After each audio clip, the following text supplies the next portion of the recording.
were founded to go to the third world, right, to the developing countries. And they've been forced now to give up some of their services in Guatemala and bring it back home. They were in Wise, Virginia, right here in southwest Virginia, right, Appalachia, coalfield. And they also got thousands and thousands of people. That's the reason that you need some kind of a program, because the private sector has let them down. The private sector has struck out as far as those people go. Well, it is very alarming that RAM, again, best known for their work in the third world, is now here in what's becoming the second world, United States. It's the InfoWarrior, back after this. Direct to you and in your face. You're listening to the Alex Jones Broadcasting Network.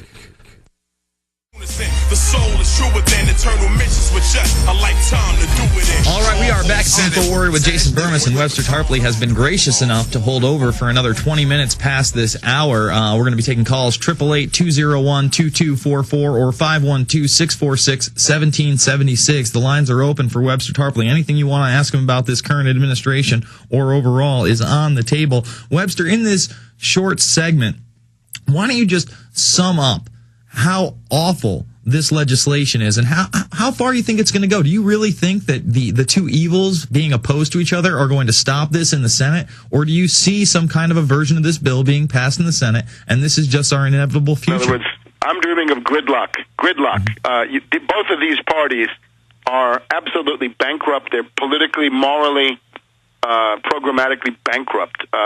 The Democrats want to kill you through a board, and the Republicans want to kill you with a health savings account. Your health savings account will have $3,000 in it. At that point, you'll be on your own. You'll be looking at the world. The whole risk will be shifted to you. You'll have just enough money, maybe if you're lucky, to pay for your cancer diagnosis, and then there's nothing left in your health savings account. That's the demagogic Republican solution. But for right now, I would say gridlock, because anything designed by Obama is going to be no good. We don't need this fascist cartel. We don't want Medicare looted, and we don't need anybody seizing control of the entire system in this overarching way, which Obama is proposing. A lot of it's going to depend on leftists. I would talk to people now. People who wanted single payer, Obama sold you out at the very beginning, before he even started this. Right? He had to pay lip service to it, but he was never going to do anything about it. 2/3 of the Democratic Party wants single payer. It would have been normal for Obama to go into this saying, I demand single payer, and then the compromise would have been the public plan. But no, he's got to say, I'm dumping single payer, thereby dumping 2/3 of his own base, and saying, I'm for the public plan. And as the Washington papers were saying already a week or 10 days ago, what he's going to do is talk up the public plan and then throw it under the bus to say, I'm going to do this for a bipartisan deal with Grassley and Enzi in the Senate Finance Committee. So the big question now is leftists. The Afghan war is being escalated. 75 U.S. and NATO dead during July. Very high casualties this month. Thousands of Afghans dying. We just had a bomb at NATO headquarters in Kabul. This is Obama's Iraq, Obama's Vietnam. So it was just 4 years ago that Cindy Sheehan went to Crawford, Texas, to get in the face of Bush in the first year of his second term. And now we got Obama going to Martha's Vineyard, and the big question is whether the peace movement will be able to mount anything to go and visit Obama, because now we've got an even worse war. The Afghan war is even more, it's just hopelessly lost, even beyond Iraq, and he's determined to escalate this. We got McChrystal, the torturer, who's running it. He's going to do a Soviet strategy of trying to hold the cities and giving up the countryside. That's going to be a sure loser. So we got Obama has betrayed his base on the Afghan war and Iraq war issues, and he's also betrayed them now on what they want for health care reform. I can't imagine what people are waiting for inside the Democratic Party and elsewhere to mount a protest movement against this. In other words, it's time for people to make their voices heard also from that corner of things, right? You've seen what some teabaggers can do in the town meetings. That's good. They've done a public service. But how about all those leftists? There were 1,700 candlelight vigils for Cindy Sheehan with hundreds and hundreds of thousands of people, much more than these Tea Party things. They've got to pull themselves together and come back to life. Well, let's talk about that on the other side. Let's talk about the Afghanistan and Iraq conflicts. It's the InfoWarrior with Jason Bermas. We're with Webster Tarpley, 888-201-2244.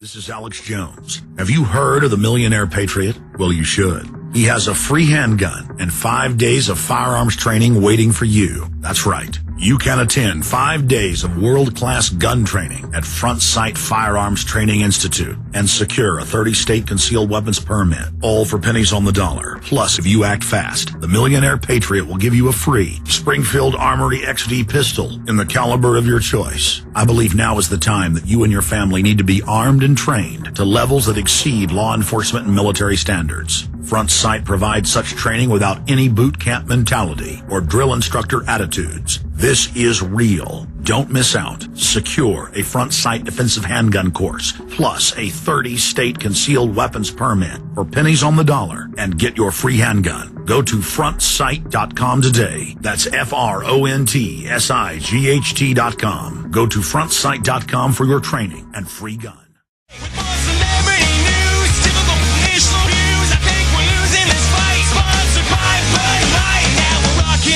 All right, folks, we are back. It's the InfoWarrior with Jason Bermas, streaming live right now over at InfoWars.com and, of course, on PrisonPlanet.tv. We're joined by Webster Tarpley. And right now, we discussed the health care plan, cap and trade a little bit. If we have some time in the next segment, maybe we'll discuss that. But I really want to talk about this Afghanistan and Iraq conflict. Now, with Iraq, the public now thinks the Iraq war is over. We're getting our troops out there because that's the propaganda machine. They're putting it out there. No, we've redistributed forces into Afghanistan. Now, this is off of Reuters, and apparently they're letting people post blogs that are approved there. And this one's called "Who is Funding the Afghan Taliban? You Don't Want to Know." And basically it's saying, the United States is funding its own enemy. Let me just read you an excerpt. Virtually every major project includes a healthy cut for the insurgents. Call it protection money, call it extortion, or, as the Taliban themselves prefer to term it, spoils of war. The fact remains that international donors, primarily the United States, are to a large extent financing their own enemy. And they have been before 9/11, and folks, they've been doing it after 9/11 as well. I want to get your take on these wars, and I want to get your take on this these new revelations by Sibel Edmonds, where she makes the claim that Osama bin Laden and the Taliban had intimate relations with U.S. intelligence all the way up to 9/11. Webster. Let's start with Afghanistan and the Taliban, right? The purpose of this entire thing is to drive a wedge into the heart of the Eurasian heartland. It's more or less the place where India, China, Russia, the three decisive countries for the human future, come together, and you drive a wedge right in there. So, for example, if you wanted to build an Indo-European railway, a railway from New Delhi to Berlin and Paris, you can't, because it's got to go through the Khyber Pass and then across Afghanistan. So with the U.S. sitting there and fomenting these wars, you can't do that. Similarly, Pakistan is the other big target. Right? The goal there is to destroy the national unity of Pakistan, to balkanize them into what Brzezinski calls mini-states and micro-states. There would be 4 or 5, right? You know the list. Punjab, Sindh, Pashtunistan, Balochistan, Waziristan, or tribal areas, whatever you want to call that. And that would mean you can't build an oil pipeline from Iran into China, so the Chinese would guarantee their oil needs with an overland pipeline, more or less immune to the interference and harassment of the Anglo-American naval supremacy, especially over there in the Straits of Malacca between Malaya and the Indonesian islands, Malaysia and Indonesia. So the role of the Taliban in this is very clear. In my book, 9/11 Synthetic Terror Made in USA, I quote all kinds of newspaper stories. The Bush administration, Bush the younger now, gave $50 million to the Taliban regime 6 months before 9/11. It is a terrorist army of the Anglo-Americans in the same way that those Tamil Tigers were until they were sent to their eternal reward by the Sri Lankan government. And they gave him that money under the guise of farm aid. It's always aid, Webster. They never say, "Hey, we're going to be funding an insurgency." The point is that the Taliban are essential to break up Pakistan because these are Pashtuns. This is this group, right? The Pashtun people, the Northwest Frontier people in Pakistan. So the idea is that if you've got them going, then they become one of the groups that's going to split up Pakistan. Another group that's paid by the U.S. is this Jundullah, which is the Baluchistan Liberation Front. Then we have the Arabistan. Well, now we're over into Iran, so we've jumped. But the general idea for these places is secessionism. The Anglo-Americans want everybody to secede, create microstates and mini-states. That's the New World Order, because the IMF and the central banks will be floating above. The nation-state is destroyed, and you got a bunch of impotent petty states all squabbling, some of them directly owned by, Blackwater or J.P. Morgan or ExxonMobil or whoever it is. Final segment with Webster Tarpley after this. It's the InfoWarrior with Jason Bermas, PrisonPlanet.com.